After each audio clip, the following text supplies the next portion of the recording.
प्रभु तेरी वाणी जीवन की रोटी,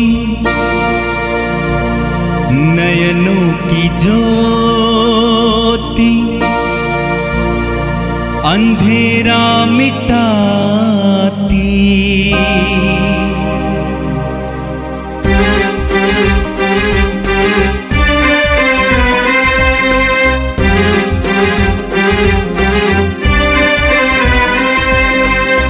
प्रभु तेरी वाणी जीवन की रोटी, नयनों की ज्योति, अंधेरा मिटाती। प्रभु तेरी वाणी जीवन की रोटी, नयनों की ज्योति, अंधेरा मिटाती। वाणी वाणी वाणी वाणी वाणी पवित्र है, शाश्वत है, जीवन का मन्ना है।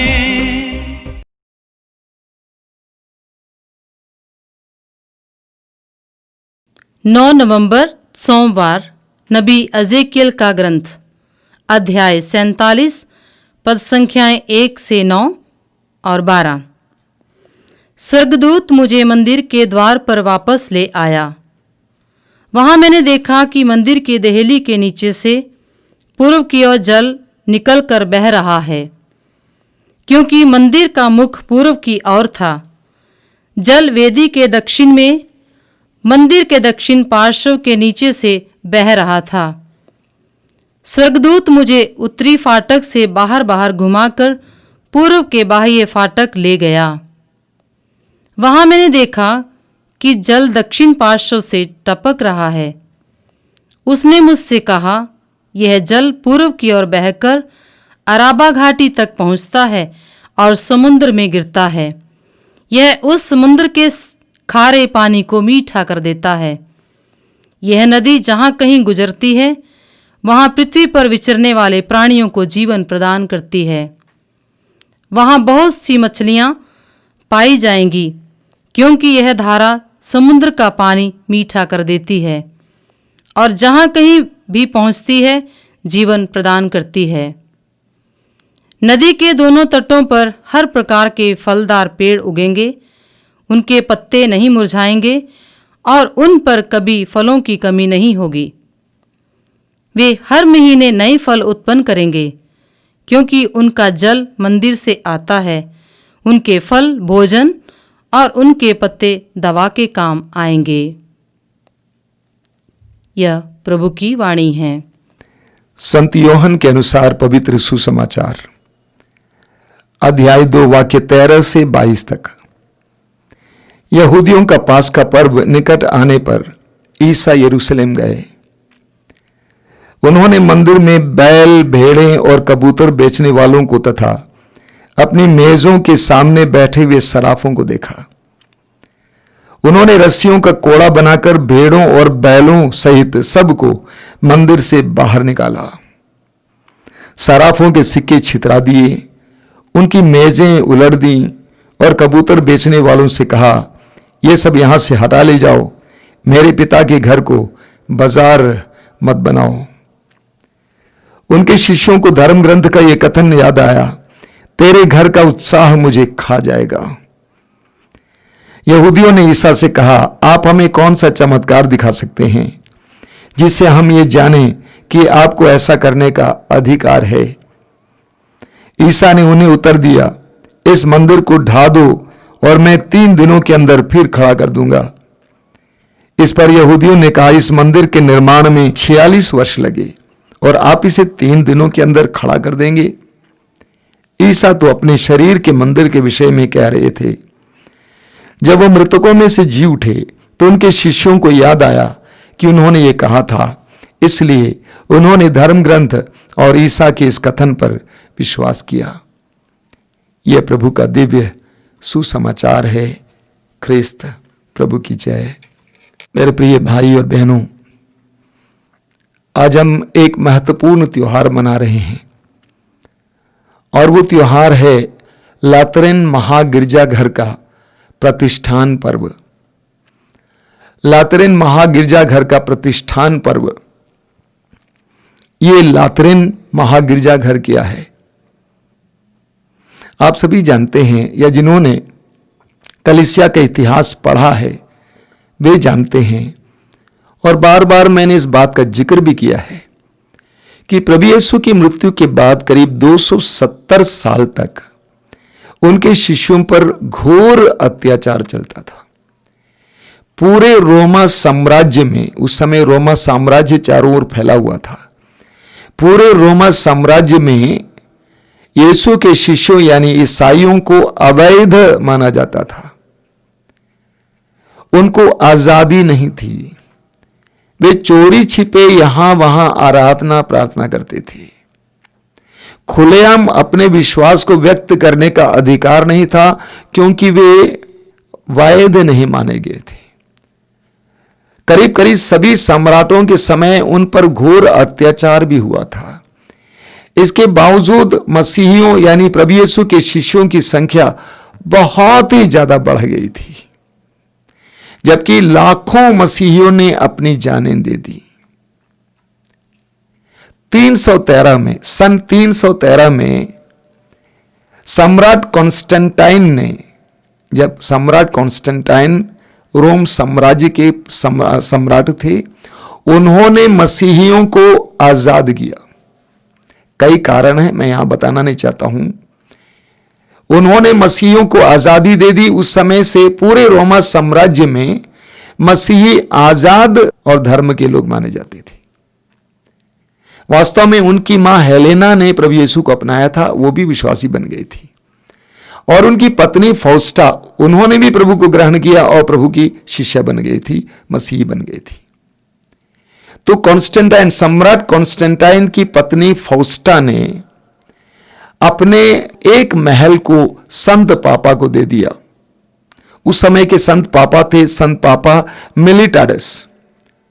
ये 313 की बात है। सन 313 में कॉन्स्टेंटाइन सम्राट की पत्नी फौस्टा ने लातरेन महल उनको दे दिया।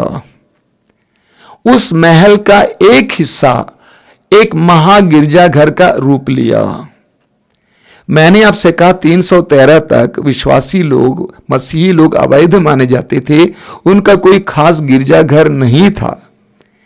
जब लॉकडाउन के समय लोग बता रहे थे गिरजाघर नहीं जा पाते, घर पे रहना है, मैंने कहा बढ़िया है, अच्छी बात है।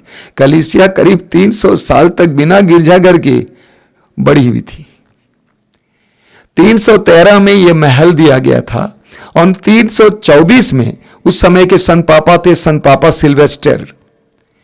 324 में उस महल का एक हिस्सा गिरजाघर, महागिरजाघर का रूप धारण करता है और उसका विधिवत आशीष होती है 324 में।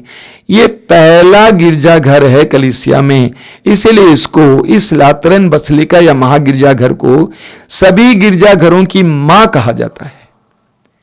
यह भी जानिए, उस समय से लेकर 313 से लेकर करीब 1000 साल तक संत पापा लोग इसी महल में निवास करते थे। आज संत पापा का निवास वेटिकन में है, रोम के वेटिकन में, लेकिन करीब 1000 साल तक 313 से संत पापा लोग वहीं रहते थे, लातरेन के महल में रहते थे। इसलिए यह गिरजाघर बहुत ही महत्वपूर्ण है, क्योंकि सारे गिरजाघरों की ये मां है, पहला गिरजाघर। आज के पहले पाठ में हमने एजेकियल नबी के ग्रंथ से सुंदर वचन सुना। एजेकियल नबी को एक दर्शन मिलता है। उस दर्शन में क्या उन्होंने देखा? उन्होंने देखा कि यरूशलेम मंदिर के दहलीज से यानी फाटक से पूर्व की ओर एक जलधारा बहती है।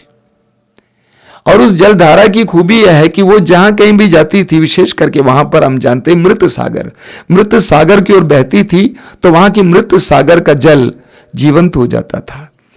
क्यों मृत सागर को मृत सागर कहा जाता है? उसमें बहुत ज्यादा नमक है और उसमें कोई जीव पल नहीं सकता है। हम लोग स्वयं गए हैं, लोग उस पर तैरते हैं, क्योंकि नमक की मात्रा बहुत ज्यादा है, शायद 30 या 40% नमक है। वो मृत है, उसमें कोई जीव उत्पन्न नहीं हो सकता है।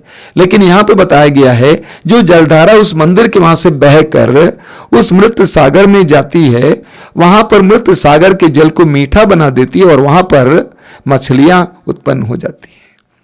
आगे हम पढ़ेंगे उसी अध्याय में कि वो जलधारा जिस मार्ग से गुजरती है उसके दोनों तटों पर पेड़ लगाए गए, उस पर समय समय पर फल होता है। ये जलधारा क्या है? पवित्र आत्मा। बाइबल में पवित्र आत्मा को संजीवन जल की धारा माना गया है, पवित्र आत्मा। और आज के सुसमाचार में हमने सुना कि प्रभु यीशु यरूशलेम मंदिर में प्रवेश करते हैं और उन्होंने देखा कि यरूशलेम मंदिर का पूरा परिसर बाजार बन गया था। मंदिर के पुरोहितों ने एक तरह से कमीशन ले लेकर लोगों को मंदिर के परिसर में रखा था। बाजार बन गया था, खरीदने बेचने वाले, पवित्र स्थान बाजार बन गया।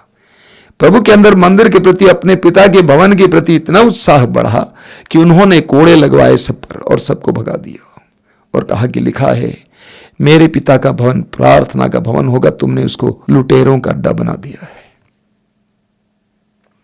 जब लोगों ने पूछा कि आपका क्या अधिकार है, आप किस आधार पे बोलते हैं, उन्होंने कहा मंदिर को ढाइए, मैं 3 दिन में खड़ा कर दूंगा। लोगों ने कहा इसको बनाने में 46 साल लग गए, आप 3 दिन में खड़ा कर देंगे? वे हंसने लगे। आगे संत यूहन्ना कहते हैं प्रभु यीशु अपने शरीर के बारे में बोल रहे थे। प्रभु यीशु का शरीर वो मंदिर है जिसमें से संजीवन जल की धारा बहती है, पवित्र आत्मा बहती है। हम सभी लोग मंदिर हैं, पूरा विश्व प्रभु का मंदिर है, समाज प्रभु का मंदिर है, हर घर प्रभु का मंदिर है, हर परिवार प्रभु का मंदिर है, हर मनुष्य प्रभु का मंदिर है। आज सब कुछ प्रदूषित हो गया है। आज हमें कुछ भी शुद्ध नहीं मिलता है, सब प्रदूषित है, सब कुछ प्रदूषित है। कोई स्वच्छ धर्म नहीं मिलता है, समाज नहीं मिलता है, राजनीतिक दल नहीं मिलता है, परिवार नहीं मिलता है, मनुष्य नहीं मिलता है। प्रदूषित प्रदूषित प्रदूषित। हमें प्रभु यीशु की जरूरत है। हमें आज मुक्तिदाता की जरूरत है कि वो हमारे इन मंदिरों में प्रवेश करें और उनको शुद्ध करें, पवित्र करें। जब लातरन महागिरजाघर का त्योहार मनाते हैं, प्रतिष्ठान पर्व मनाते हैं, हम अपने अपने मंदिरों के लिए प्रार्थना करेंगे। यह हमारा मंदिर। संत पौलुस कहते हैं कुरिन्थियों का पहला पत्र अध्याय 3 वाक्य 16 में कि आप नहीं जानते हैं कि आप ईश्वर के मंदिर हैं। आप ईश्वर के मंदिर हैं, आप मामूली नहीं हैं। आपको ईश्वर ने आपकी मां के गर्भ में बड़ी तन्मयता से बनाया है, बुना है। आप ईश्वर के मंदिर हैं। कुरिन्थियों के पहले पत्र के अध्याय 6 वाक्य 19 में पौलुस कहते हैं कि आप नहीं जानते हैं कि आपका शरीर प्रभु का मंदिर है। हमारा शरीर प्रभु का मंदिर है। हम आज प्रभु यीशु से प्रार्थना करें कि प्रभु यीशु हमारे इन मंदिरों में आ जाइए। जिस तरह तू यरूशलेम मंदिर में प्रवेश किया और उसको शुद्ध किया, पवित्र किया, उसी तरह हमारे मंदिरों में आ जाइए। हमारे घरों की क्या स्थिति हम जानते हैं। झगड़ा, अशांति, मनमुटाव, बेईमानी, हमारे व्यक्तिगत जीवन में क्या हो रहा हम जानते हैं। कितनी बेईमानी है, कितनी अशुद्धता है, अश्लीलता है। प्रभु को हम पुकारेंगे, प्रभु आइए, शुद्ध कीजिए, शुद्ध कीजिए। लातरन महागिरजाघर का प्रतिष्ठान पर्व मनाते समय आज हम उस पहले गिरजाघर को नमस्ते करते हैं और प्रार्थना करते हैं हर गिरजाघर में उसी तरह प्रभु का सानिध्य आवे, कलीसिया में प्रभु का सानिध्य आवे, हमारे घरों में प्रभु का सानिध्य आवे, हमारे व्यक्तिगत व्यक्तित्व में प्रभु का सानिध्य आवे, हमारे शरीरों में प्रभु का सानिध्य आवे। तो इसके लिए विशेष प्रार्थना करेंगे। हमारे लिए अनुग्रह की बात है कि कैसे इतिहास को प्रभु ने पलट दिया, कैसे सम्राट के मन को प्रभु ने बदल दिया। उसी तरह आज सारे संसार में जितने राजनीतिक राष्ट्र नेता हैं उनके मनों के परिवर्तन की भी आवश्यकता है, ताकि वे लोगों की आवश्यकता को महसूस करें। विशेष करके हमारे देश में विभिन्न धर्म एक साथ रहते हैं, विभिन्न धर्मावलंबी एक साथ रहते हैं। यहां पर भी एक दूसरे के प्रति सद्भाव की आवश्यकता है। हमारे राष्ट्र नेताओं में ऐसे मनोभाव को आने की आवश्यकता है। हम सभी विश्वासियों को निरंतर प्रार्थना करनी है।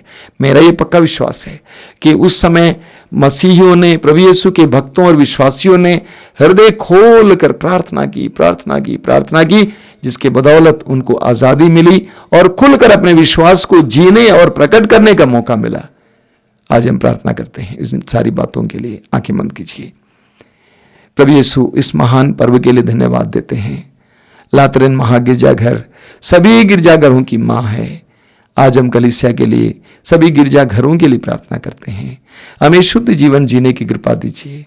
हमारे व्यक्तिगत जीवन में, पारिवारिक जीवन में शुद्धता का वरदान दीजिए, ईमानदारी का वरदान दीजिए। ए प्रभु यीशु, इन वचनों को सुनने वाले मेरे भाई बहनों को अपने प्रेम से भर। आज दिन भर उनको तेरी आशीष का अनुभव मिले। जहां कहीं भी वे जाएं, उनको तेरे दूत संभालें, क्योंकि तेरे वचन में लिखा है कि वो अपने दूतों को तुम्हारे आगे आगे भेजेगा। प्रभु यीशु, उन सभी को आशीर्वाद प्रदान कर। आमीन। प्रभु तेरी वाणी जीवन की रोटी, नयनों की ज्योति अंधेरा मिटाती। वाणी वाणी वाणी वाणी वाणी पवित्र है, शाश्वत है, जीवन का मन्ना है।